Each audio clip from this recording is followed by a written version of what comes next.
This episode is brought to you by Indeed. Stop waiting around for the perfect candidate. Instead, use Indeed sponsored jobs to find the right people with the right skills fast. It's a simple way to make sure your listing is the first candidates see. According to Indeed data, sponsored jobs have 4 times more applicants than non-sponsored jobs. So go build your dream team today with Indeed. Get a $75 sponsored job credit at Indeed.com/podcast. Terms and conditions apply.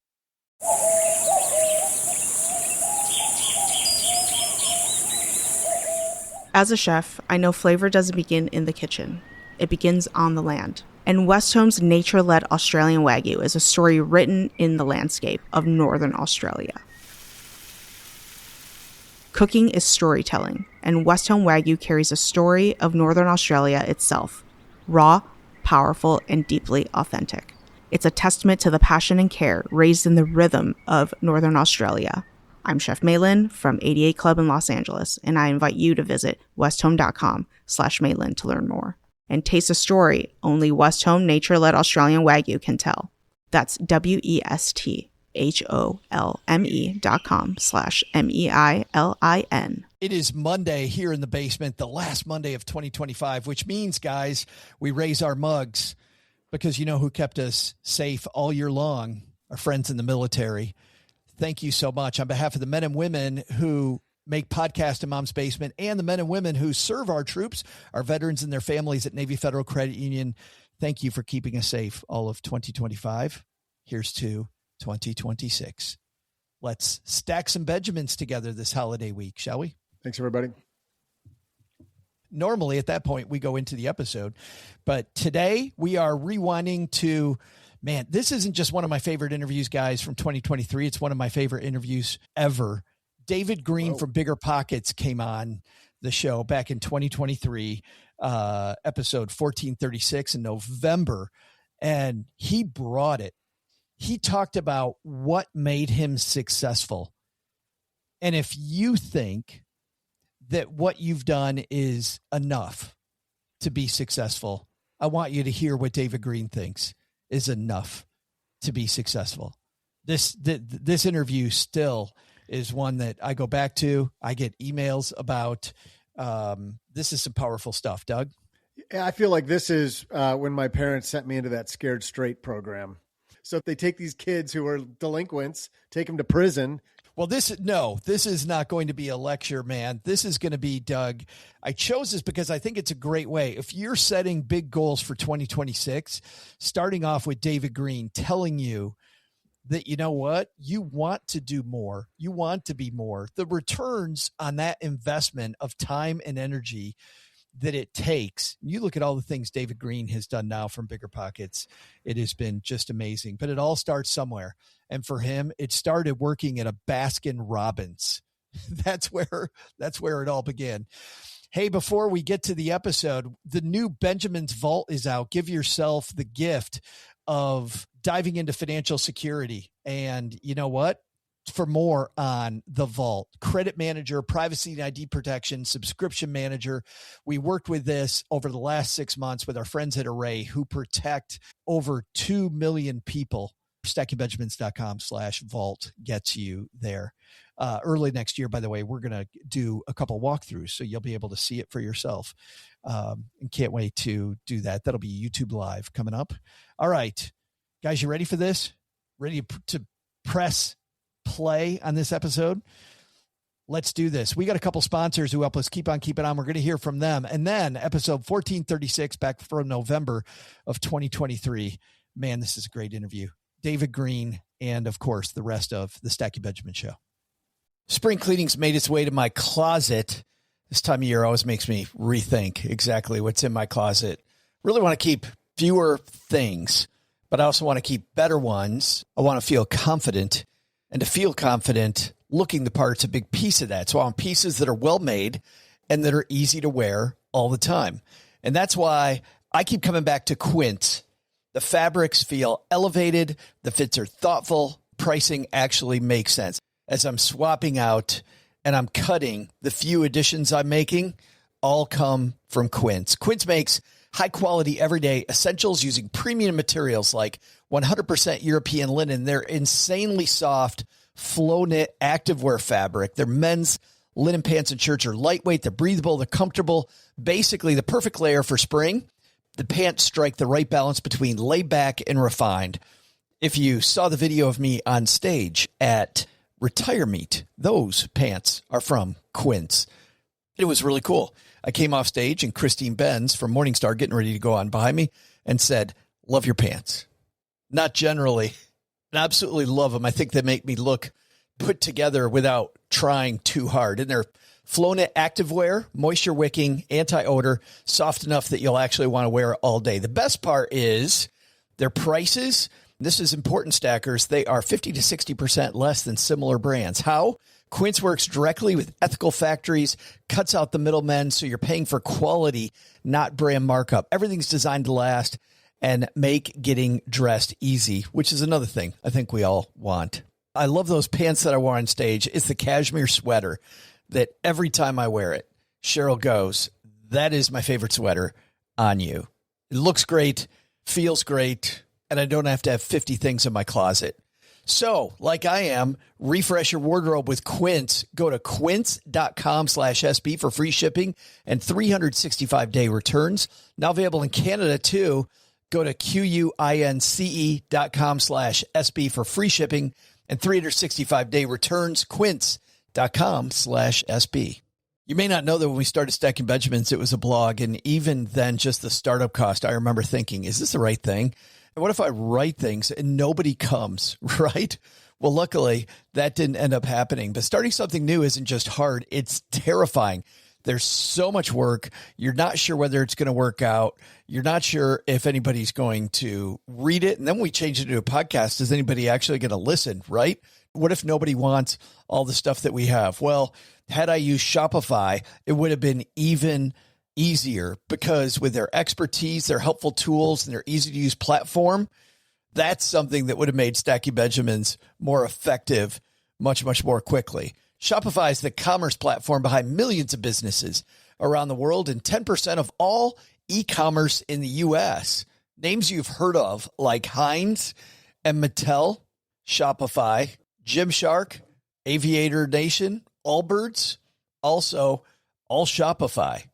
Get started with your own design studio with hundreds of ready-to-use templates. Shopify helps you build a beautiful online store that matches your brand style. And best yet, Shopify is your commerce expert with world-class expertise in everything from managing inventory to international shipping to processing returns and beyond. And did I mention that iconic purple Shop Pay button?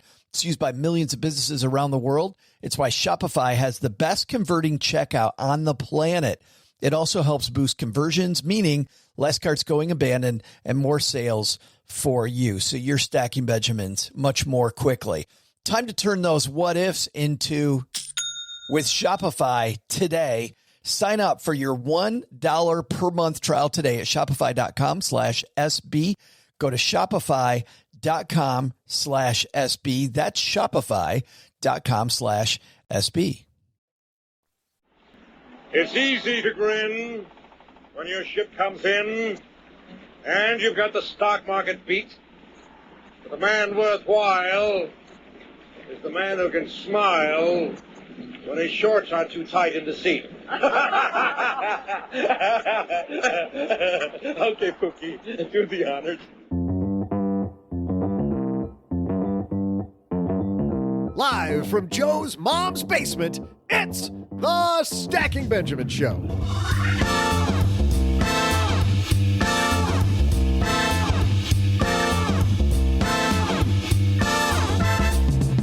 I'm Joe's mom's neighbor, Doug. Today, you'll learn how to turn your capital into wealth with the host of the BiggerPockets podcast, David Greene. But before that, here's one of our favorite segments every year. It's Fire Safety Month again. So, here with tips on how to take care of batteries and your family, we welcome from UL Labs Fire Safety Research Institute, lead research engineer, Adam Barowie. Plus, we'll throw out the Haven Lifeline to Stacker Adam with another brilliant question from you. And then I'll share some frosty trivia. And now, two guys who are constantly cooking up new ways to bring you the best personal finance advice, It's Joe and OG.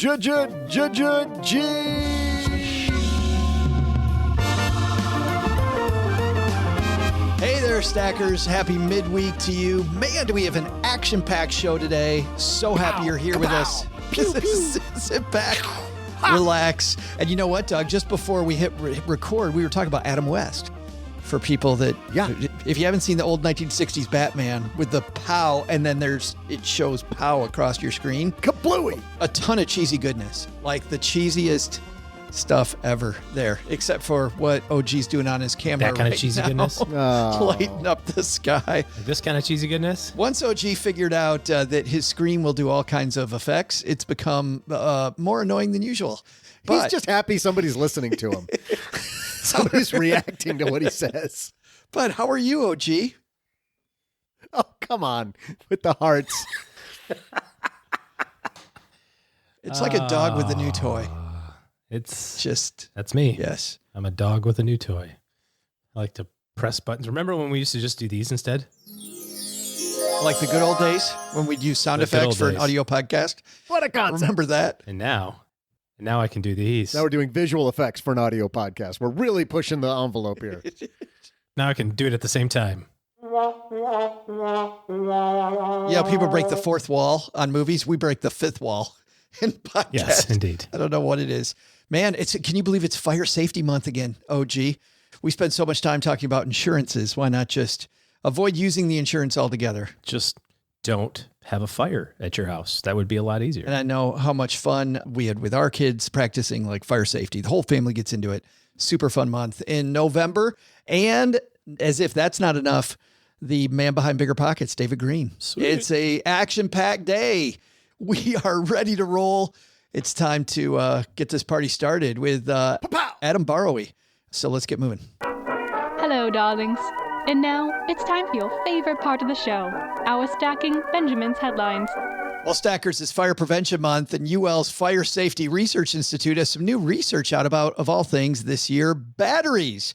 And here to explain, Adam Barrowy, UL lead research engineer at FSRI, joins us. How are you, Adam? I'm great. How are you? Well, I'm better now that you're going to help us avoid fires on this important month. But let's talk about the focus this year is on lithium batteries. How come? Because we've seen an uptick in lithium-ion battery fire incidents, most specifically with micromobility devices, so hoverboards, scooters, e-bikes, mostly that category. But I think our attention now as we transition into a new phase of electrification, you're seeing batteries go into all kinds of products. I think this is just a period of change of us adapting and using new technology. Well, so when that the gate agent when you get on the flight says, "Are there any lithium batteries in your luggage?" They're not kidding around. They are not kidding around. This is about not just fire, but also toxic gases. Tell us what we should be worried about with a lithium fire.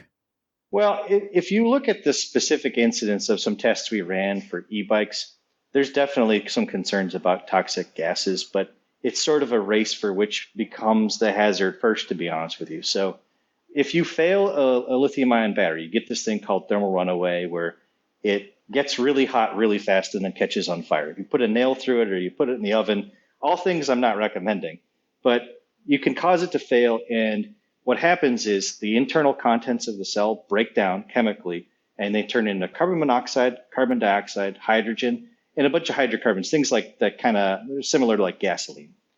Those things are definitely not what you should be breathing. And there's a very high concentration of carbon monoxide. Those can absolutely be the same things that would cause you respiratory distress, injure, or possibly even kill you in a fire. But our work on these unregulated e-bike fires like you've seen in New York City shows that it's really the fire developing extremely quickly that can bring a room to this fully involved state in about a minute or less. That gets considered when we look at other battery products, but of course that's the one that's specific to e-bikes. Someone from your team sent me the statistics, by the way. The New York Fire Department says so far this year there have been 216 fires caused by lithium-ion batteries, 120 injuries, 14 fatalities. That's just in New York City. That's correct. We see those fires occurring nationally, and it's largely because if you look at the major brands that you're probably familiar with, if you're like a road cyclist or mountain biker, there's a lot of design that goes into those products. And there's some standards that have been built by UL for those. So UL 2272, UL 2849 for hoverboards and e-bikes. And there's ways to design these things so that you don't have these risks. But it's sort of this gig economy in cities, especially like New York City, where you can buy unregulated e-bikes for much cheaper that haven't been designed for safety and have not been evaluated for safety, where you can have these fires. So it's not limited to New York City. It's other cities, it's other people, wherever you might buy a less than safe product or where the safety is unknown. But one of the challenges is there's not a national system that collects data on that. That's sort of a separate story, but we don't quite know the scale of the problem, but we know it's nationwide. It sounds like a question, though, I should ask if I'm thinking about buying an e-bike, Adam, about whether it has how would I know? It says UL right on it, like my lamp does? Yeah, so similar to other products. If you've ever found a UL listed product, 'tis the season basically for artificial Christmas trees coming. Right. You'll see that front and center on the boxes because it's due to Christmas tree fire safety, the issues become very well known. And so you'll see the UL mark right on the box, almost kind of bigger than normal. You should look for that same mark on, any of these e-mobility devices. And then you're also going to want to try to look for 2272 on hoverboards. It'll be part of the sticker, or 2849 for e-bikes. Barring that, I would say it's the safety is unclear of the device. We will, by the way, note those numbers if you're out walking the dog or you're on your commute on our show notes so that you got them when you get to a safe place. Doing just a little bit of research beforehand, Adam, it sounds like identifying this fire isn't the same as, let's say, a fire with a stove. You can hear this. There's a certain noise you can hear. Yeah, it's often identifiable because what's happening is as that failure is occurring, pressure is building inside a cell, and a battery is made up of anywhere from a couple cells. Like in a power tool, you'll have maybe a dozen cells. In an e-bike, you might have like 150 of those little cylindrical sort of e-cigarette style cells, if you're familiar with vaping. When they build up enough pressure, they pop. And so you can hear that, and there tends to be this puff of smoke that may come out. So those are really imminent signs of danger. And if it's a big battery, like in an e-bike, that's a clue to just leave immediately. Because what comes from that, and if you watch the video on our webpage, fsri.org, you can see how quickly an incident can go from, I think something's happening, to something's happening, it's starting to ignite other things in my room, to now the room's on fire. So there's very little time to react to it. And that's been the hard lesson that's been demonstrated in New York City. When you say little time, I mean, this could be as short as 3 minutes. I mean, so I'm an engineer, and I have to always say it depends because we live by that. But the important thing is if you recognize it, it's time to leave because you might have 10 minutes, you might have half an hour, but in the extreme cases, it's a minute as we've demonstrated. And so you really don't want to gamble with that. You really just need to get up and leave and call 911. But to let everybody know, I mean, the big batteries, like, oh my goodness, for my spouse Cheryl's e-bike, I mean, that, to your point, that's a huge battery pack that she's got. But this could also be your cell phone. It could be a laptop. What other little advices people might have around the house that might be a culprit? Well, anything that used to take a power cord that now takes batteries. I mean, because lithium-ion batteries are so good at what they do, and generally, I mean, the thing to be very careful about is not to sensationalize here. We've all been using these batteries for a long time, and we've only really turned around and noticed the problems recently as some new industries start using them. I like to think of it as a learning curve each industry goes through to make the product safe. I feel like too, though, Adam, they're also all over my house like they weren't 10 years ago. I mean, I have so many more batteries in my house than I had. So the chance I would think of having something happen, once again, don't want to sensationalize it, but way bigger today than then. It's true. So I guess the way I like to think about it as an engineer is I think I've got 36 devices at my last count with lithium-ion batteries. And so it's my toothbrush, it's my power tools, it's my GPS, it's my phone, my iPad, all the things I have. But, what's 36 on 10 million, if that's the assumed failure rate? If these products have been designed well, that math still really works in your favor. You don't really need to lose sleep over it, but you can still adjust your risk by reducing your risk factor by doing things like not leaving things charging underneath your pillow, not leaving things charging unattended, especially with these e-bikes lately, not putting bigger ones like your e-bikes in between you and your egress path, especially if you're in an apartment and there's only one way out. So that's where our whole safety campaign this fall is looking at these things you can do as a consumer to protect yourself. One of my favorite parts of this month, one of the reasons we also love this segment, Adam, is because each year we get to talk to a pro like you about family fire escape plans, right? Kids do it at school. We invest in homeowners. We invest in renters coverage, but just the general escape plan. Can you tell me what's important when we're leaving the building? Well, I don't know what exact answer you're looking for, but I tell my wife, and I will be telling my 2-year-old when he's old enough, that we need to have 2 ways out. And that is absolutely critical in my house because there's really only one good way out. And so we have to kind of practice that as well. Yeah, I love that. And that was exactly what I was looking for, 2 ways out. Because if the fire's coming one way, got to practice maybe the not so easy way. You have a mission here this year for people to, this is a direct quote from you guys, take charge, where CHARGE represent different things to help you remember. So if you don't mind, I'd love to go through this. I'll just take the first letter and you tell me what this is. First one is to choose certified products. Walk me through that.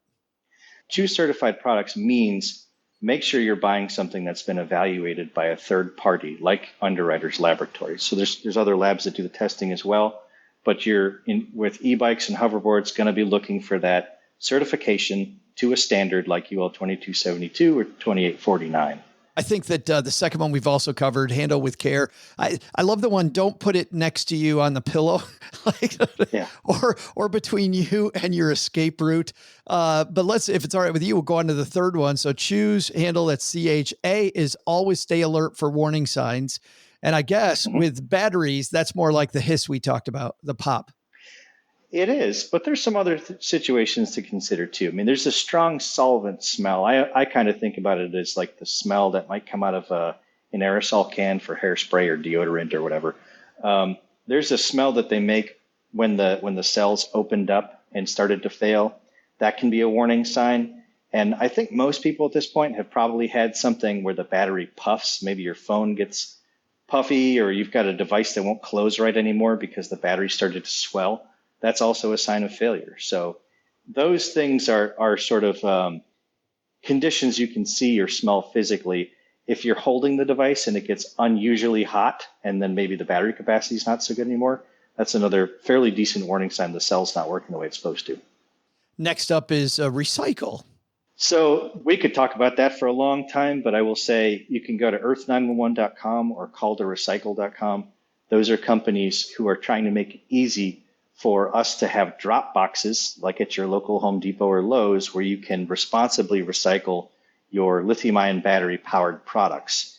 A major challenge right now for waste management and recycling companies is to have these batteries go through their recycling stream, get crushed, and then set your waste transfer station on fire. Man. There's a major uptick with that. But yeah, that's a serious challenge. We already talked about get out if there's a fire. I love this last one, educate. Yeah, educate others is extremely important. I mean, we're putting out as much material as we can, as quickly as we can, on the hazards we know, like by going on this program.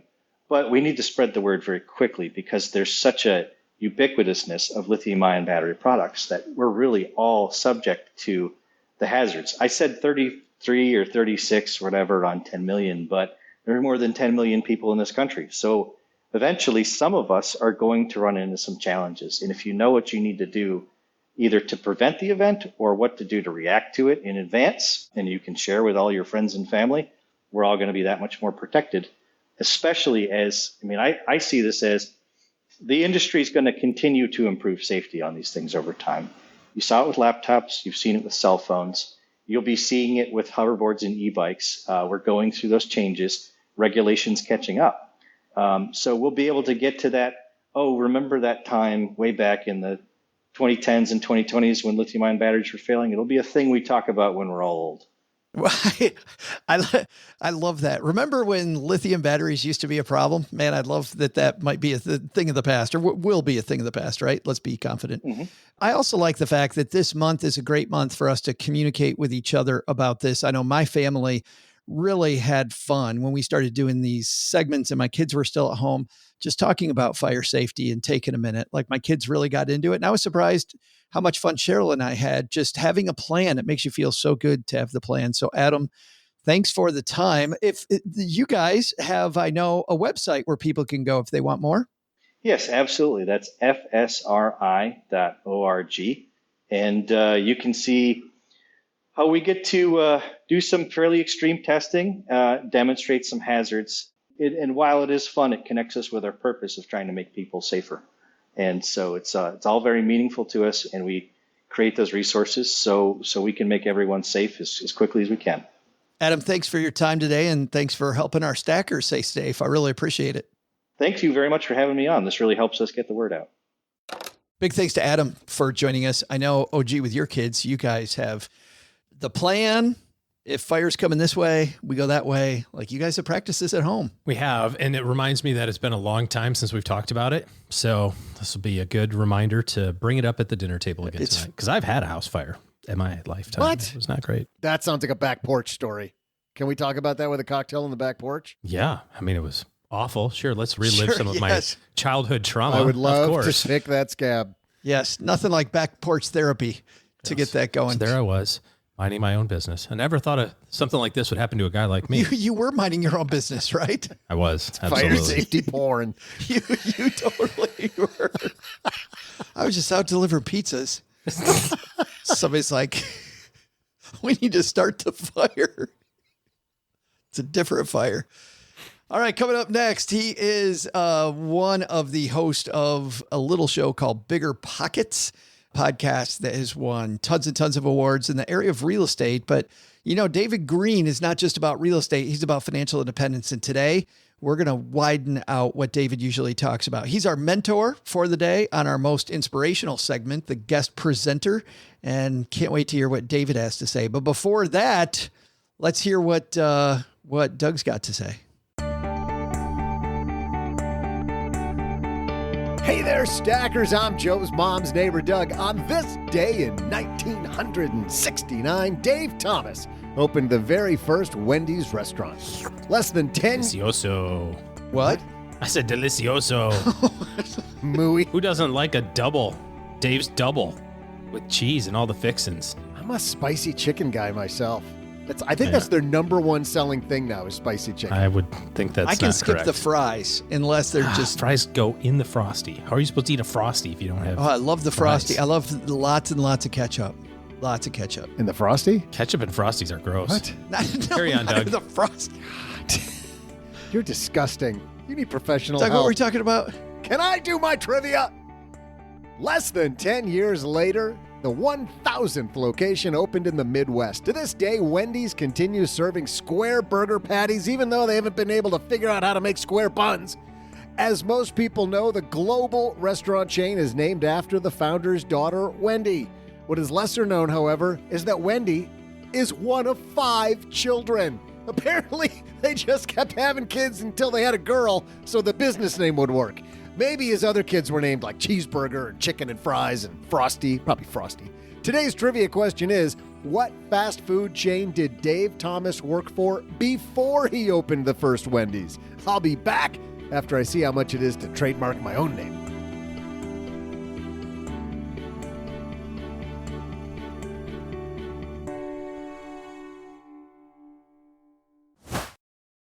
Dell PCs with Intel Inside are built for the moments you plan and the ones you don't. They're for those all-night study sessions, the moment you're working from a cafe and realize every outlet's taken, the times you're deep in your flow and can't be interrupted by an auto update. That's why Dell builds tech that adapts to you. Built with long-lasting batteries so you're not scrambling for an outlet, and built-in intelligence that makes updates around your schedule, not in the middle of it. Find technology built for the way you work at Dell.com/Dell PCs. Built for you. Insurance isn't one size fits all. That's why drivers have enjoyed Progressive's Name Your Price tool for years now. With the Name Your Price tool, you tell them what you want to pay, and they'll show you options that fit your budget. So whether you're picking out your first policy or just looking for something that works better for you and your family, they make it easy to see your options. Visit Progressive.com. Find a rate that works for you with the Name Your Price tool. Progressive Casualty Insurance Company and Affiliates. Price and coverage match limited by state law. K-pop Demon Hunters Haja Boys breakfast meal and Huntrix meal have just dropped at McDonald's. They're calling this a battle for the fans. What do you say to that, Rumi? It's not a battle. So glad the Saja Boys could take breakfast and give our meal the rest of the day. It is an honor to share. No, it's our honor. It is our larger honor. No, really. Stop.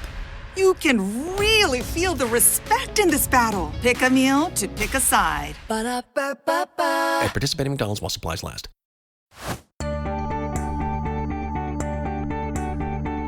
Hey there, Stackers. I'm fast food lover and mom's secret favorite person, Joe's mom's neighbor, Doug.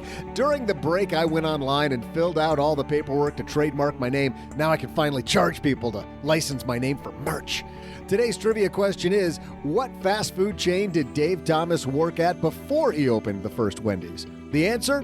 After serving in the Korean War, where he helped cook meals for 2,000 soldiers every day, Thomas returned to the States and got a job at KFC. He later owned 4 of his own before he used the profits to start Wendy's. And now, here to teach you how to build a multi-million-dollar portfolio, BiggerPockets' own David Greene. And I'm super happy we have this man back in the basement with us. David Greene is here. How are you? I'm good. I'm excited to be here today. How are you, Joe? Well, I'm fantastic. And I have to ask, this is not your first project like this, David. You've done book tours before. You've done tours around your projects. Is it still always weird to have somebody else interviewing you versus you doing the interviewing? I actually like this way more. I would much rather be the one to talk than the one to ask the questions. Well, it's actually funny, David, because I was going to have you interview me today. Don't know if you let's get to it. Let's talk about it. Because you begin this whole project by comparing wealth building to fitness, CrossFit versus shake weight. I feel like there must have been like some contractual obligation where you had to get the term shake weight into your book. But tell me, what's the analogy between wealth building and fitness? I wanted to paint this example, frankly, because it is easy to sell people on a dream. And for the person who's hearing it that isn't familiar with what actually works to create wealth or what wealthy people do or how they think, there's no way they can tell the difference between the person that's selling them hype or selling them the truth. It's just a tough position to be in as you're listening to these podcasts.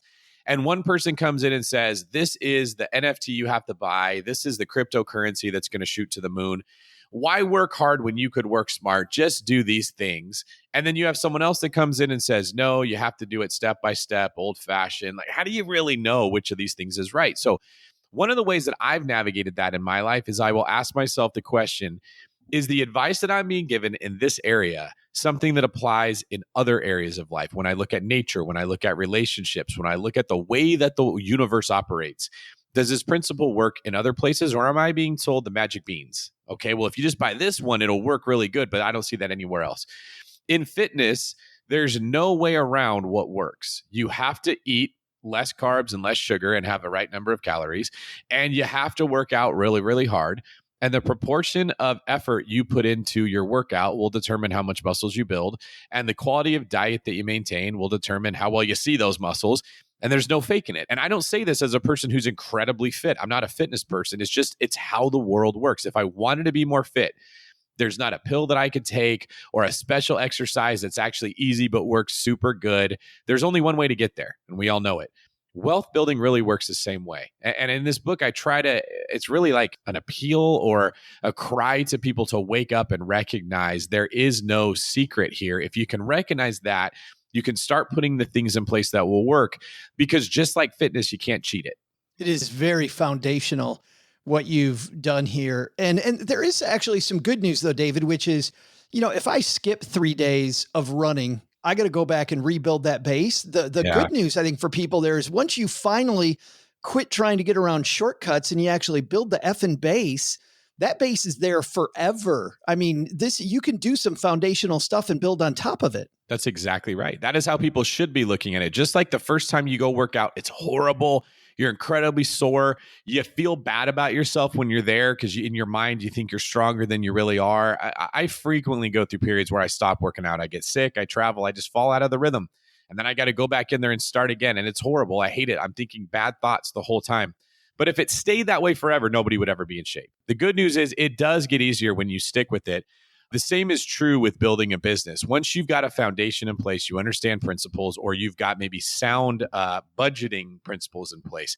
Budgeting only sucks when you first start doing it. You eventually start to get into a rhythm of recognizing I don't want to spend money on that, or I'm checking my finances every week, or whatever rhythm works for you. And the habits come in place that make it not hurt terribly bad.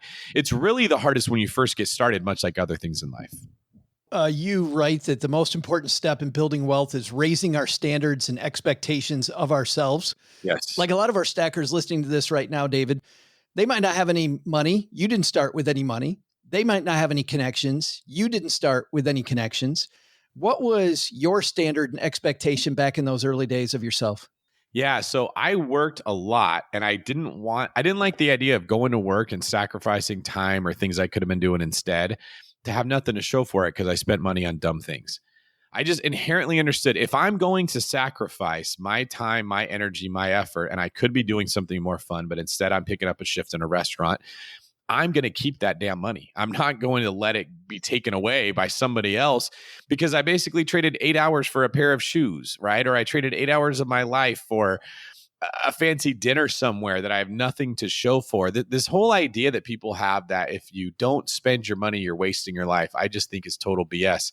It can be that way, but oftentimes you can replace spending money with something that's much more meaningful. Having a deep conversation, taking a hike with someone that can be free. There's lots of things you can do that don't require spending money. There's this belief we get sold that unless you're spending money, you're not enjoying life. And I just don't agree with it. My standard was that I had to save $500 a week. That was from working in restaurants and waiting tables. And I learned that in order to hit that standard, I'd have to stay late and be the closer every night. So instead of working a 6-hour shift, I'd work a 7.5-hour shift. It didn't seem like a huge sacrifice. If I'm already there, I'm already dressed, I'm already at work, I'm already in the rhythm, just stay another hour and a half and pick up the last tables. I could literally double my money because you don't have to trade table with that waiter and then this waiter, and then it's your turn again. You just get all of them at the very end. I learned if I didn't have anything going on, there wasn't anything I really wanted to do. I wasn't playing in a basketball game that I was looking forward to, or at a Bible study I really wanted to go to. I would go to work. What else am I going to do? Sit around and do nothing? Like I could sit around and do nothing for the other 14 hours of the day and just go to work for that, 6 to 10, whatever it was. If I wasn't going to hit that number of $500 in savings, then I didn't get to spend money on something, or I had to go pick up another shift. There were several times where I asked someone if I could work for them and they said, no, I don't want to give up the shift. I was like, what if I give you $20? A lot of people are willing to give up a day's work if you're going to give them $20. So I'd give them 20, I'd make 100. I was up 80. I hit the goal. Now that seems to a lot of people listening to it like I'm wasting my life. I'm not enjoying my life. I really think it worked out the opposite. Because $500 a week turns into $24,000 a year.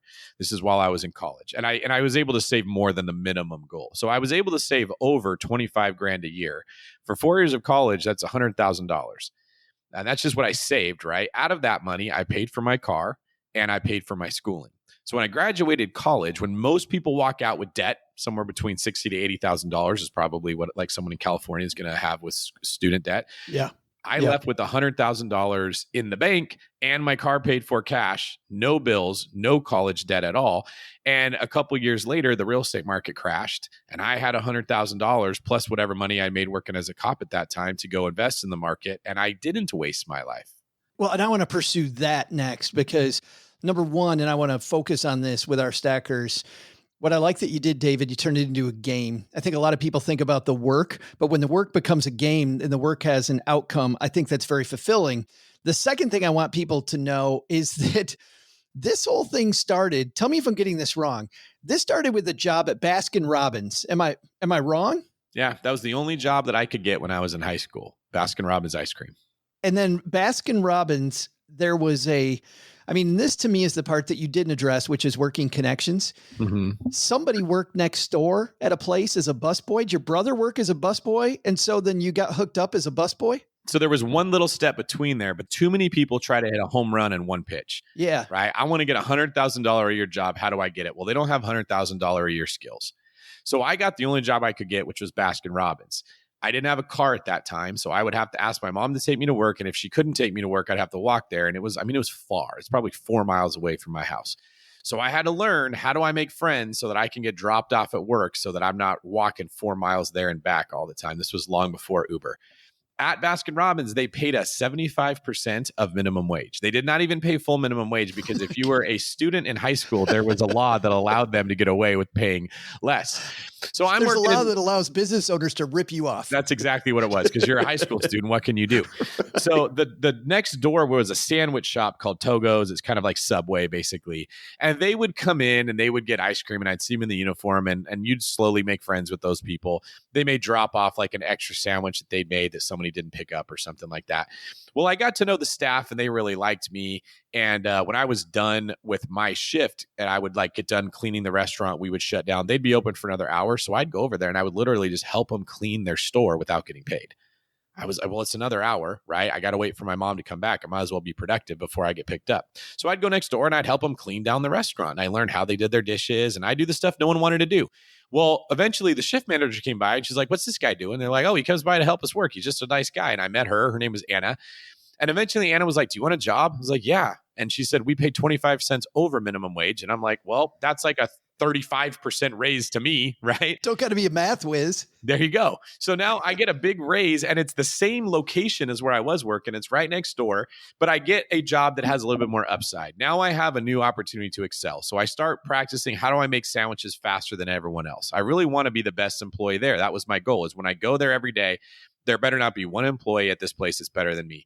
How quickly can I make the sandwiches? I got in the habit of, when I'd go to the refrigerator to pick up the turkey and the cheese and the lettuce that I needed, I'd look at the stations of the other workers as I walked, and I'd be like, that guy needs ham, that person needs tomatoes, they need more pepper. I'd grab them supplies when I was there getting my own, carry them all in my arms, drop it off like Santa at Christmas, giving everybody what they needed, get back in my line, and I'd start working again. Well, managers see that stuff. You're showing them you give a crap about how the company works. And that's one of the principles I talk about, is get out of this idea that says, I will work harder when they pay me more.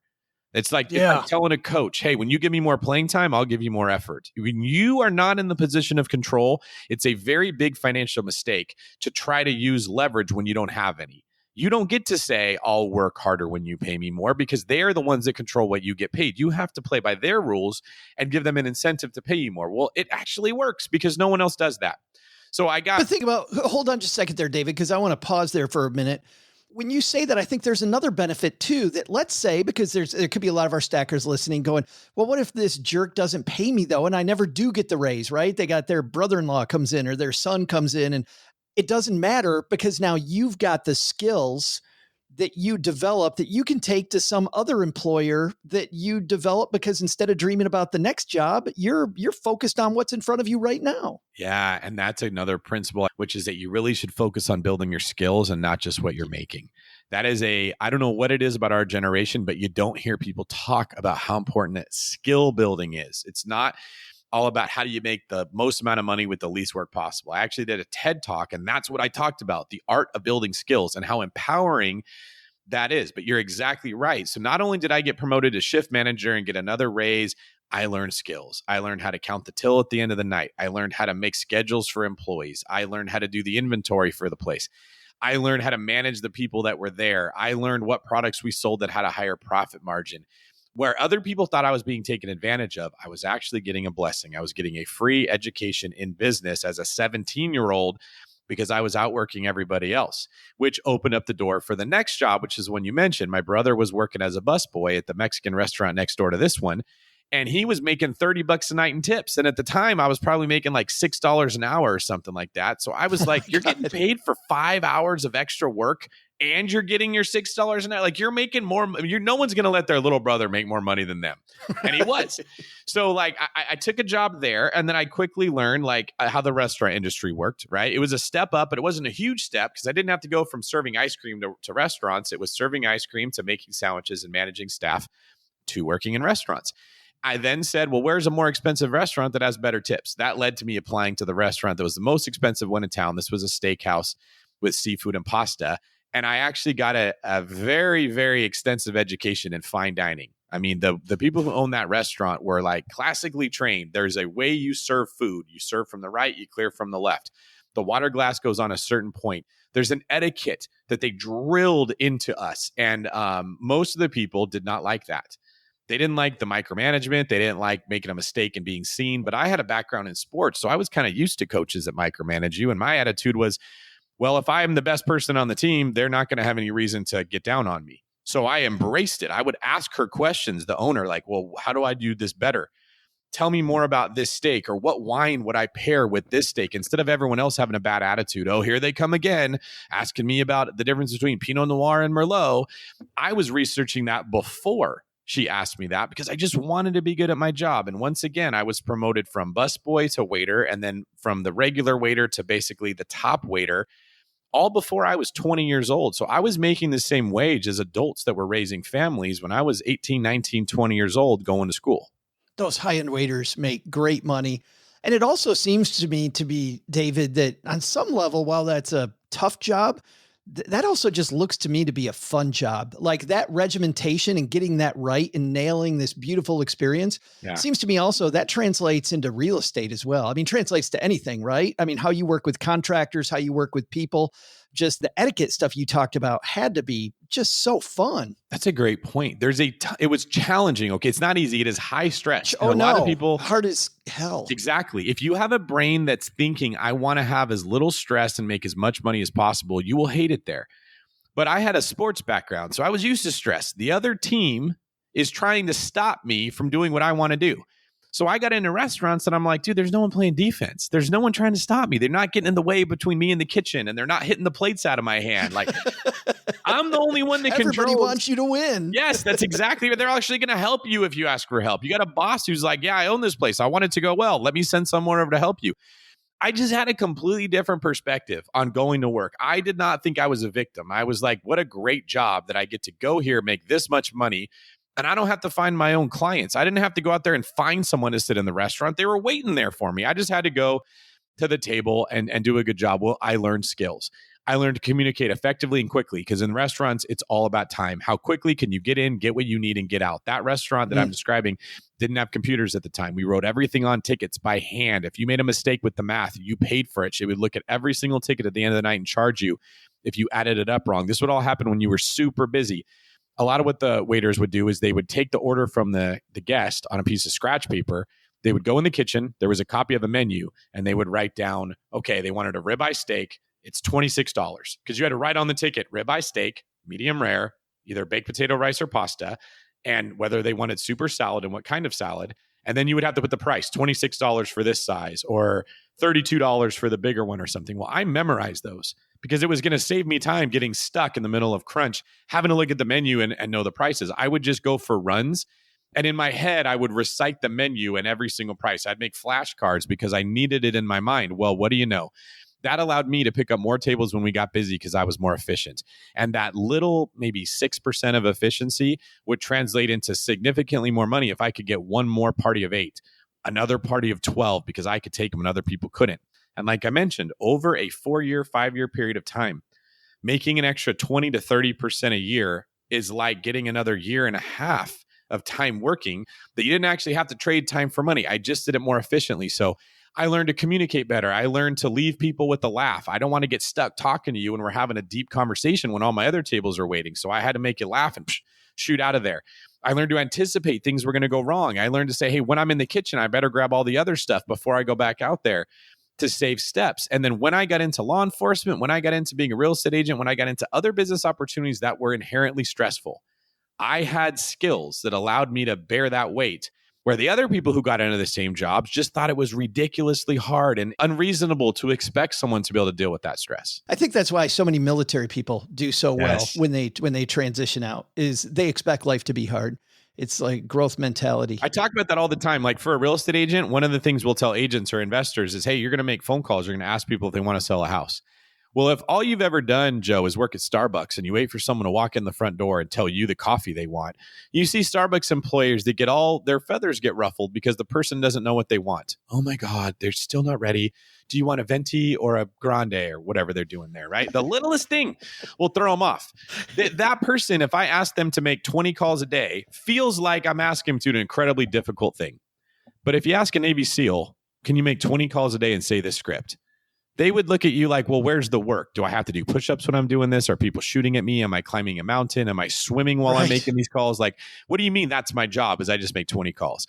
And I learned through that industry that what you've done in the past will determine how you feel about what you're doing right now. It is not objective. If you've done harder things in the past, when you're asked to do the new challenge, it will seem easy and you'll be grateful. If you've done nothing hard in the past, what you're being asked to do now, like budget your money, save it, whatever the case would be, it feels unreasonably hard and your subconscious will resist and say, I shouldn't have to do this.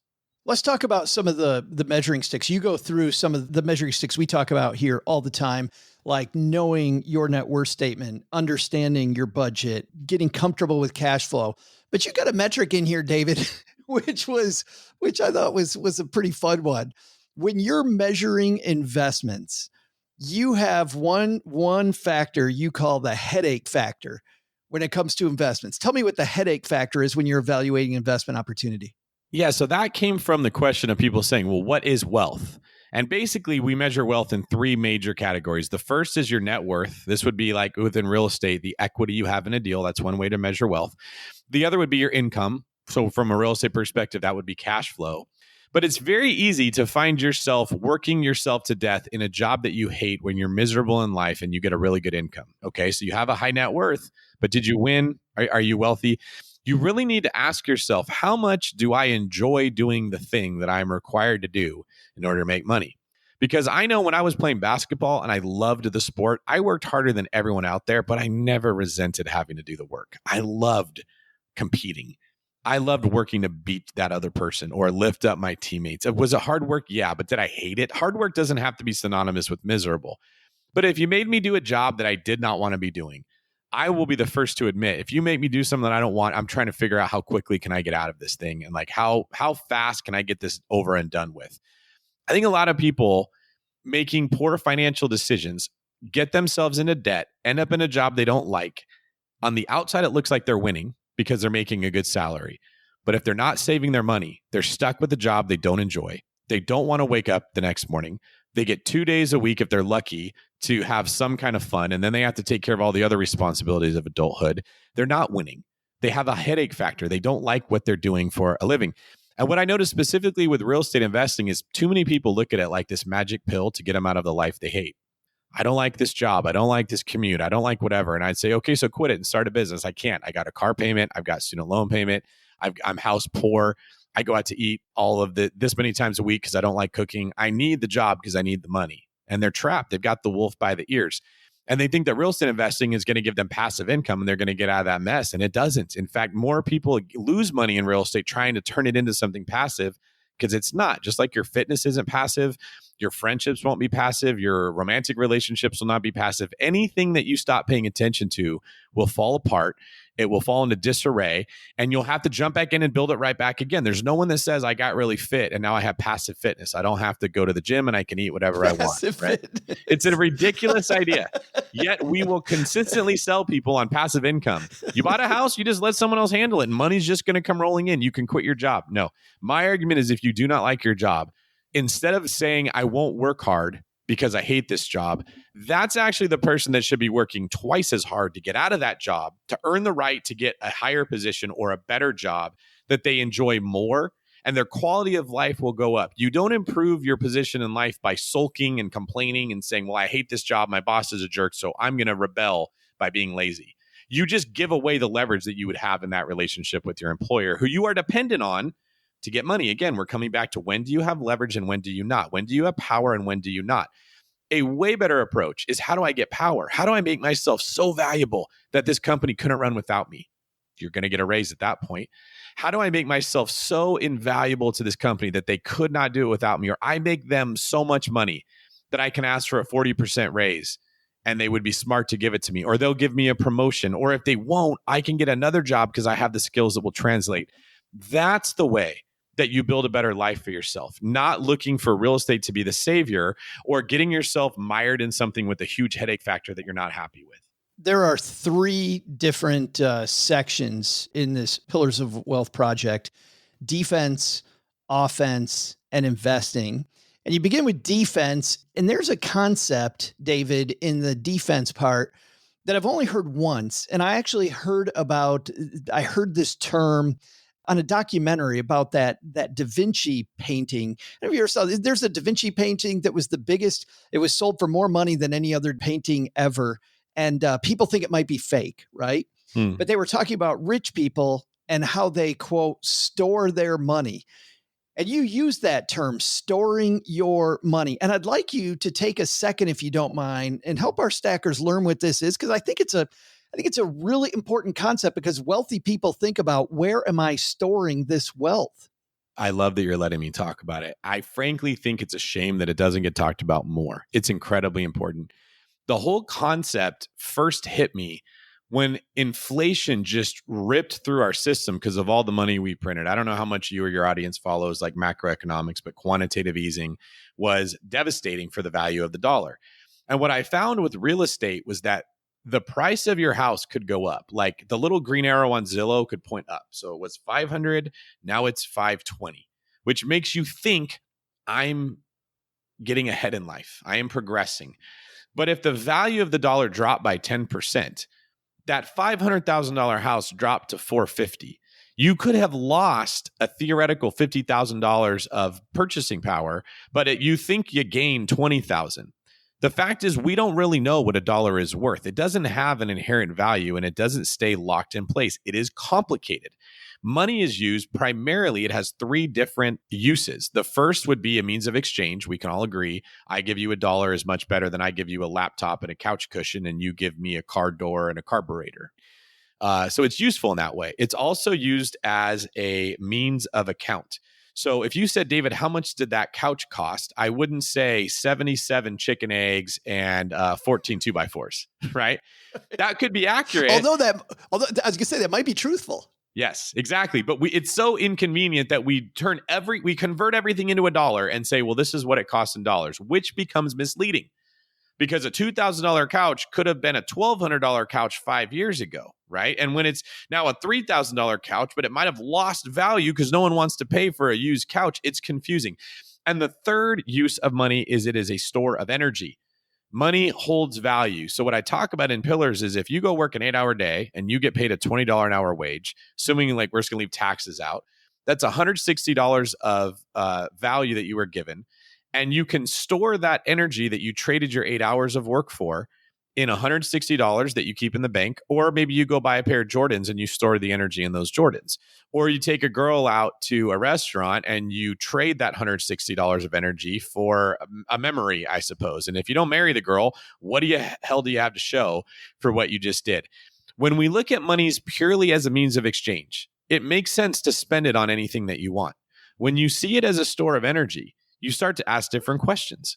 What if I said to you, Joe, would you want to work an 8-hour day plus an hour of travel both ways, plus time getting ready, plus time decompressing? So that's like 12 hours to get paid for 8.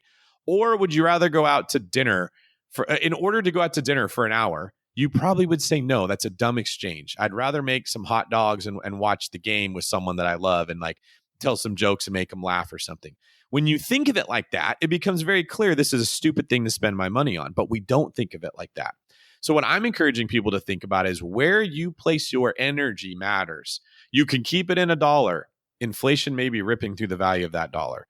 You can spend it on something which is even worse than keeping it in $1, because that pair of shoes that you bought, the minute you wear them, aren't worth very much to someone else. And every time you wear them, become worth less. You could spend it on expensive dinners, and all you really do is give your $160 to the restaurant owner who gets to keep, say, 40 of it after they pay everybody else. And now they have that labor and that energy. Or you can invest it into an asset that will hold its value or hopefully grow in value, which the most obvious one that I know of is real estate. And the reason that real estate works so well is not because we're as smart as we think we are. It's because the same thing that causes your money to bleed, inflation, makes real estate worth more. So by taking your energy out of a dollar that's losing money and putting it into an asset like real estate or a rare painting or gems or anything that is hard to replicate, you are ensuring that you will maintain that wealth for a longer period of time, or hopefully even let it grow. And some of these assets you can improve the value of. You can put some elbow grease into them to make them worth even more. And over time, that is how wealthy people become wealthy. But you need the money in the first place to do it, which is why I talk about saving money and making money and not just purely investing. That's why investing, not surprising, is in the back of the book, where a lot of the get rich quick stuff has investing right away.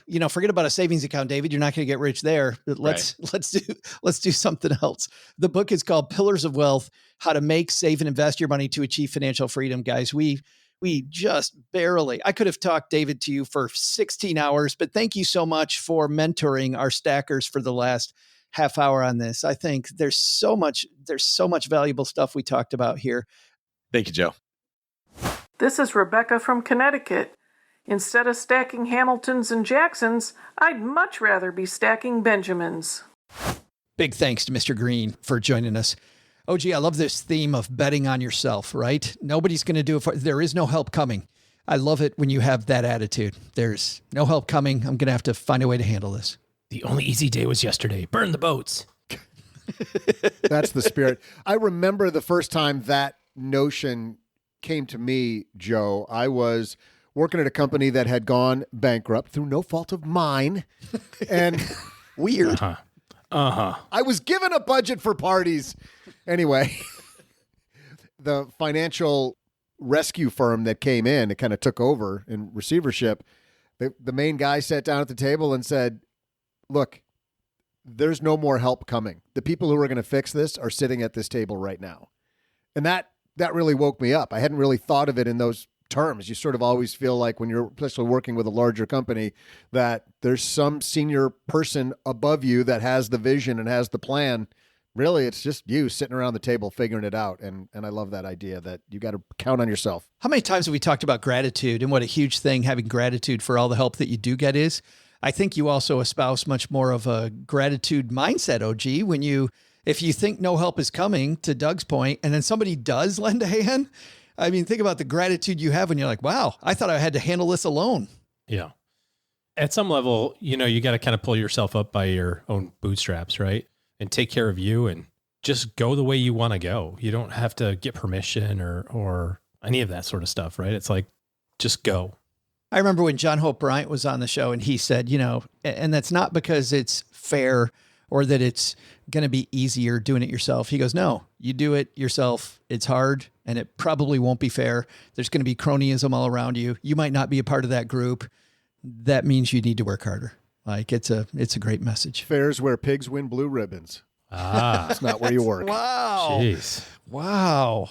Man, Doug bringing it today. Just laying down the folksy kind of life advice today. All right, back off, Mike Rowe.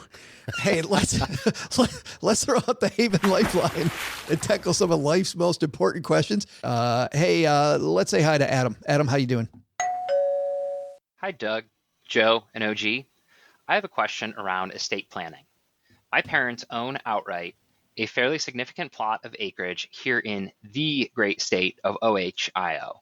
Cut it. My cut it family off. and I enjoy Cut using this property for hunting, fishing, and outdoorsy stuff.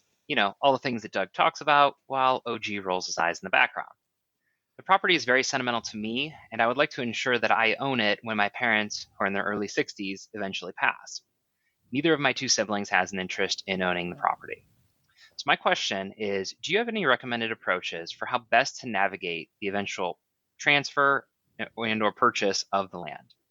I don't have the funds to buy it outright should something happen to my parents in the next 10 or so years.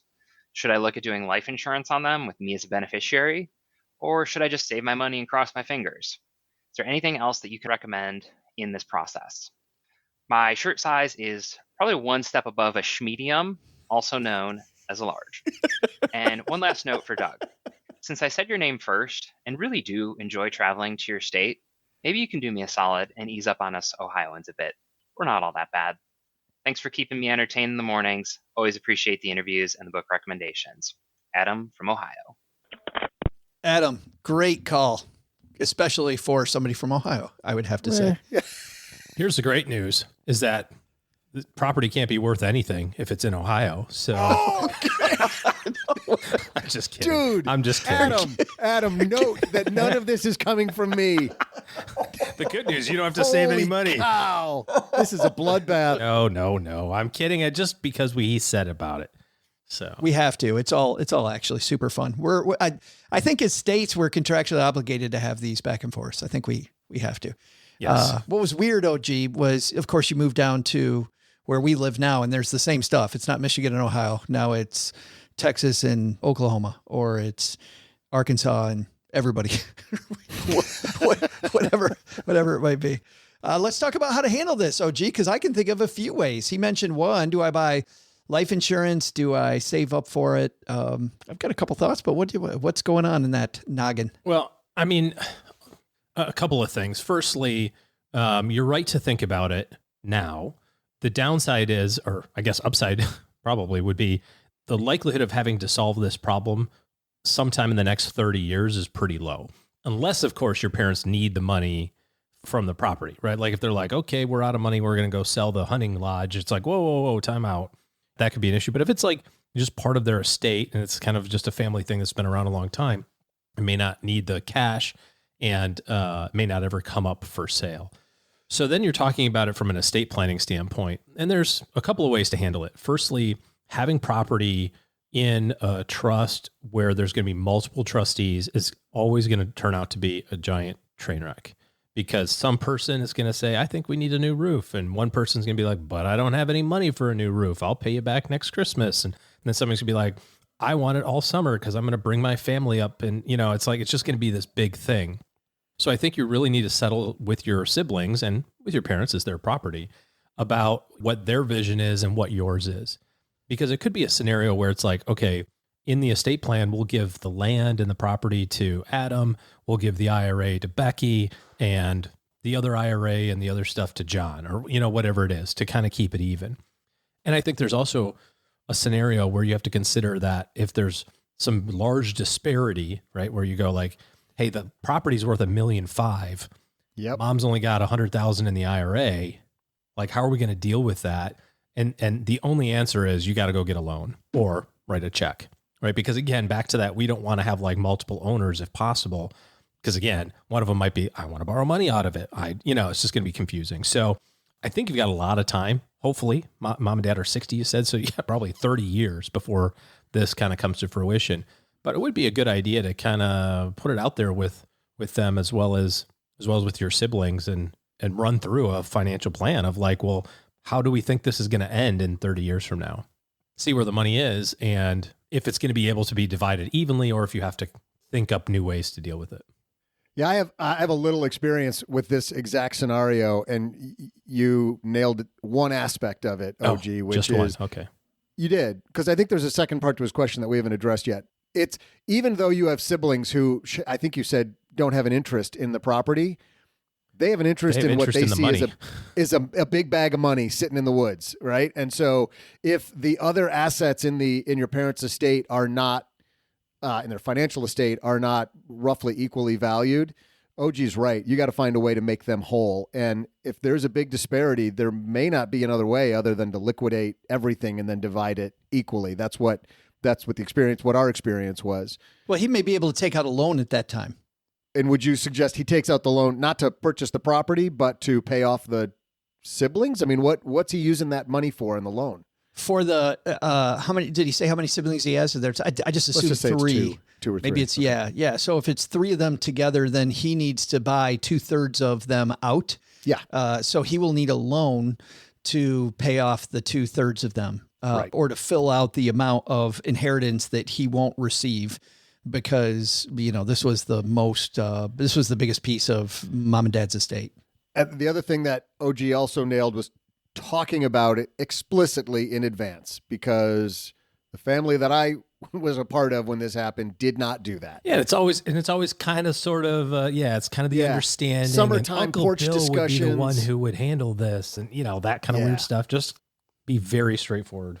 I will often see, Doug, that they will do to appraise that property. They will put right in the estate planning documents that, he gets first right of refusal to buy the property and to pay off everybody else. And to fairly value it for the estate, they will get, what's your number, OG? 2, 3 appraisals, whatever the number of appraisals is. Yeah, just a couple. Sure. Yeah, they either take the middle one or they get 2 and find the middle ground between the two. One of those 2 approaches works in every state that I've seen. That's another aspect is how do you agree on a price? So that's part of it. But I think we've talked about this in the not too distant past on the show. But am I correct in remembering that the one thing you don't want to do is buy that property or have your parents sell it to you for $1? Amen. Right? Because then you have huge capital gains issues later on, right? Joe said it. Yeah, amen. No, you don't, because if this property's been in the family forever, or just even one generation, mom and dad bought it for whatever, now it's worth some bigger number. The only way that you get to inherit it at that higher value is if you inherit it at that higher value. If you have a transaction, you've just said to the government, now I'm the owner of this at X price, whether it's a full market value price or not. It'd be foolish to, unless they need the money, right? Obviously there's some estate planning issues there, whatever, but it would be foolish to buy something from mom and dad that is of value, if they're just going to will it to you anyway. Can I take a second to say that we just heard halfway through the Haven Lifeline read OG getting this gift from his daughter, and his self-control is literally 0. Like he's in the middle of answering this question while he's already gobbling on the stuff. Peanut M&Ms. Adam, he was chewing the entire time he was talking. Peanut M&Ms wait for no man. Oh, agreed. Amen. Just sister. Anyway, so completely agreed, Doug. We see that all the time, and it is a huge mistake. You get a step up in basis at that point. Are you chasing peanut M&Ms with a peppermint? Oh my God. What are you doing? Hey, it all turns to the same inside the old gullet. Your head is going to explode. Just go eat some toothpaste now. That's disgusting. These guys, Adam, don't even care about Ohio anymore the second that we get into a chocolate fight. Like, I don't care where he's from. We're going to talk about chocolate now. I would have preferred it to be in the freezer, honestly. StackingBenjamins.com/voicemail if you would like us to answer your question. There's one more part of this we didn't address, OG, which is buying life insurance on mom and dad. That's a way to plan for this, but pretty there's pricey. Still some work to do. And it'd have to be a permanent policy because you don't know how long they're going to live. And that makes it even more pricey. So I think working it out with the siblings can be a lot easier. The only good thing it does, Adam, is 2 things. Number one, you get to decide what the value of that property is what the exchange amount's going to be first. So okay, this is what I'm buying the thing for, which means you're going to come to an agreement with your parents about how much that exchange is going to be. To Doug's point earlier, that may or may not be the fair market value in the future, which could create some tax problems potentially later on. Probably not, think but about could. Think about the potential issues of you decide that the property is worth $1 million, and then somebody comes in and finds diamonds on the property or oil or something, and now it's worth $10 million. Your siblings are going to be peed off that you get to get it for $1 million. Likewise, you're going to be peed off. What a great problem to have, though. Yeah. You're like, well, guys, it sucks to suck, but I'm rich. So contract's a contract. You whiners can go. I'll have my people call you. Or the other way around, right? I'll pay for all your it's worth therapy. $1 million, and then you find out that it's on a landfill or something, and it's worth half that. It's like, I think it's a good idea to have it valued in advance just to kind of get an idea of what you're looking at, but you can do that on Zillow. The only thing this solves, Adam, though, is it does solve, if you don't want to take out a loan, you do want to make payments toward having that money available to put into the estate later. A life insurance policy, you're looking, to OG's point, maybe depending on their age, $400, $500, $600 a month that you're going to put toward that if you want to make sure it lasts forever. So you're going to have this payment go on and on and on forever. But if you want to avoid the loan and you want to lock down the amount that he's putting toward it, OG, well, then that's where life insurance can work. But I'm with you. I don't think I'd do that approach either. Again, stackingbenjamins.com/voicemail if you've got a question for the show. And Adam, we're sending you a one size bigger than a medium all the way to Ohio. All the way to Ohio. And actually, we need to have our crack research team find out if that's the longest Haven Life segment we've ever had. It very well might be. We do have a quick segment coming up. Welcome to the back porch. This is the last segment of the show. We always begin it with the community calendar. What's going on in our community, Doug? Yeah, I want to make sure, though, I'm going to cue it up for everybody. Here's what we're going to talk about. But we are absolutely getting to the back porch, like the good part about the back porch, because I don't want to miss out on OG's traumatic childhood fire story. But before we get there, I'm going to remind everybody again, as I did on Monday, we've got a great Instagram Live tomorrow afternoon, if you're, being specific about it. Andy Hill, 5 o'clock tomorrow, Instagram Live. He brings great stuff about family, kids, and marriage and money. Nicest guy in personal finance. And yeah, I'm including you two in that. He's nicer than you. I think that's good. I think that's correct. I think that's easily correct. So tune in for that. Hop on your devices, your phone, get on Instagram Live tomorrow, 5 o'clock Eastern. And we're getting a bunch of great reviews. I didn't talk about this on Monday, but I want to read part of one of them off today. We got a review from EK1106. So apparently we're getting reviews from droids on the planet Tatooine. He says, EK1106 says, it's David Letterman show on finance, life, and trivia. My favorite shows are the Friday shows when all of the regulars are together, Joe, OG, Len, and Paula. Lots of laughing and learning. Emphasis on that throughout the shows. Add the interesting guests and Doug's trivia. It's a great listen. So thanks, EK1106. Couple of others, but I want to move on. Basement discussions. We had a pretty lengthy question a couple of weekish ago, about rolling over IRAs, simple IRAs, Roth IRAs.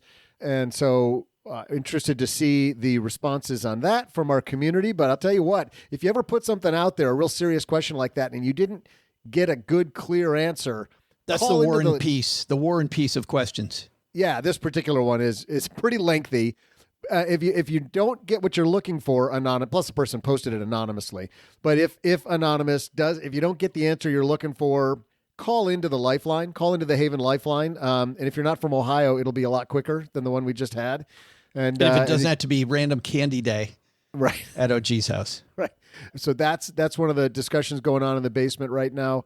But can we finally just crack the beer and talk about? I think it's time. And hear OG's fire story. OG. Sorry, I wasn't listening. I'm just kidding. I'm just kidding. God. I know. I was joking. I'm joking. Fire.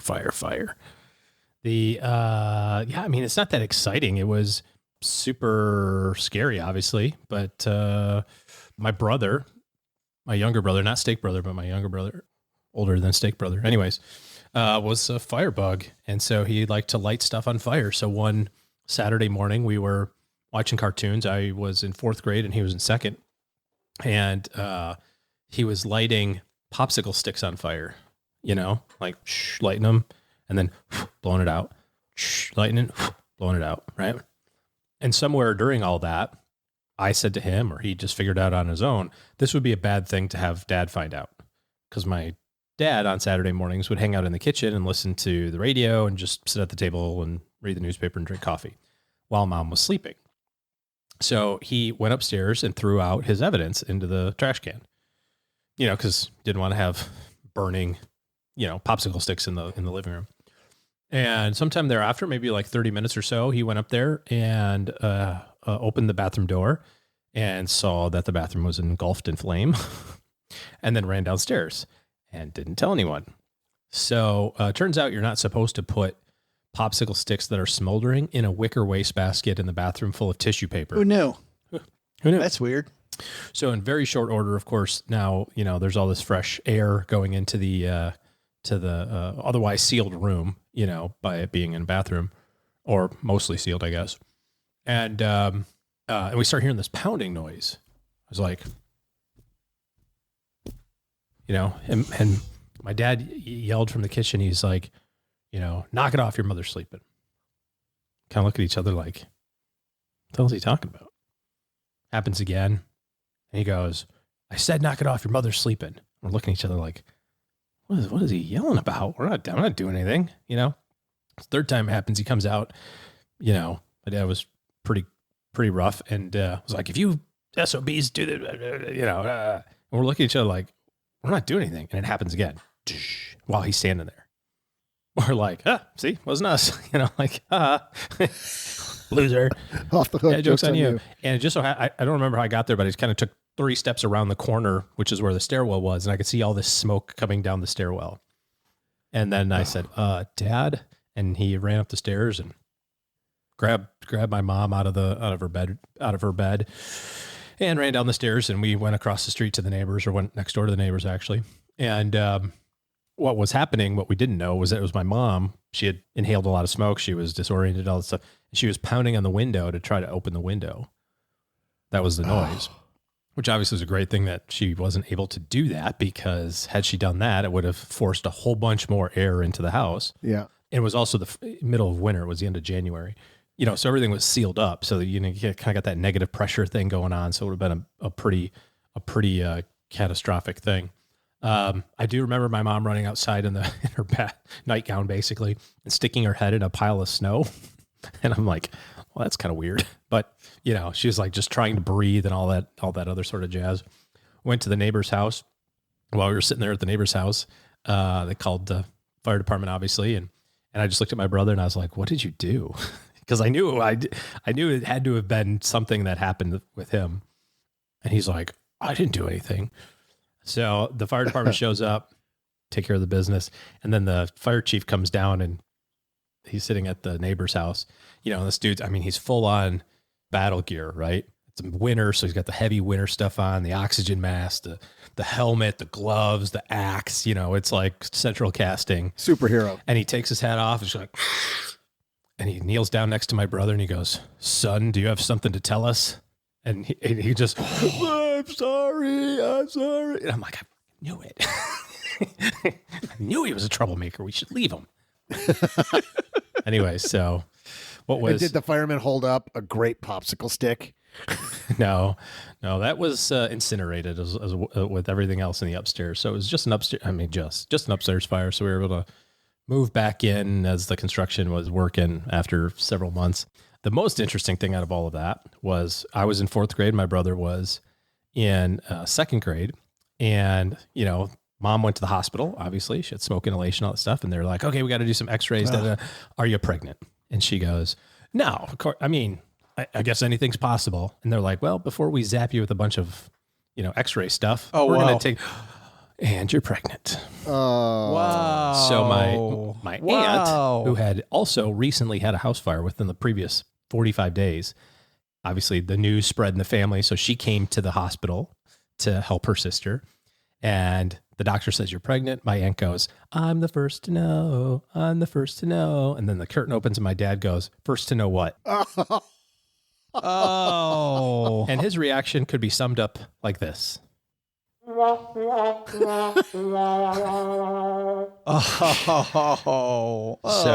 that becomes the story of Steak Brother. Wow. That's a story. Okay, Doug, besides that, what should we have learned today? I can't even think anymore. I'm pretty focused on that. That was like a Hollywood story. That's amazing. But I'll take a shot at it, Joe. First, take some advice from David Greene and remember that every dollar you earn is yours to keep.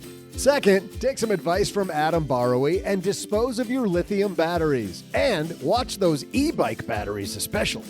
But the big lesson, if you're going to name your restaurant after someone, give me a call. I'll give you a great deal on the rights to my name. Heck, there's already a Carl's Jr. You could own your own Doug Sr., home of the Doug Burger and the Neighbor's Nuggets. Yeah, that's it, the Neighbor's Nuggets. I love it. Thanks to David Greene for joining us today. You can hear more from David on the BiggerPockets podcast wherever you're listening to me right now. We'll also include links in our show notes at stackingbenjamins.com. Thanks to Adam Borrowy for joining us. You'll find more fire safety tips for the whole family at closeyourdoor.org. And we'll have even more resources in our show notes at stackingbenjamins.com. This show is the property of SB Podcasts, LLC, copyright 2023, and is created by Joe Saul-Sehy. Our producer is Karen Repine. This show was written by Lisa Curry, who's also the host of the Long Story Long podcast, with help from me, Joe, and Doc G from the Earn and Invest podcast.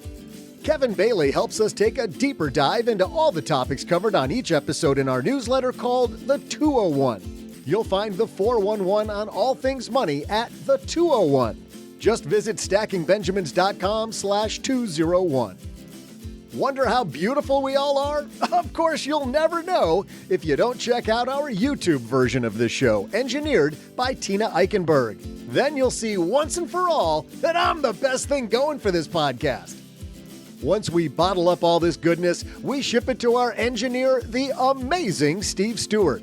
Steve helps the rest of our team sound nearly as good as I do right now. Want to chat with friends about the show later? Mom's friend Gertrude and Kate Youngkin are our social media coordinators, and Gertrude is the room mother in our Facebook group called The Basement. Say hello when you see us posting online. To join all the basement fun with other stackers, type stackingbenjamins.com/basement. Not only should you not take advice from these nerds, don't take advice from people you don't know. This show is for entertainment purposes only. Before making any financial decisions, speak with a real financial advisor. I'm Joe's mom's neighbor, Doug, and we'll see you next time back here at the Stacking Benjamin Show.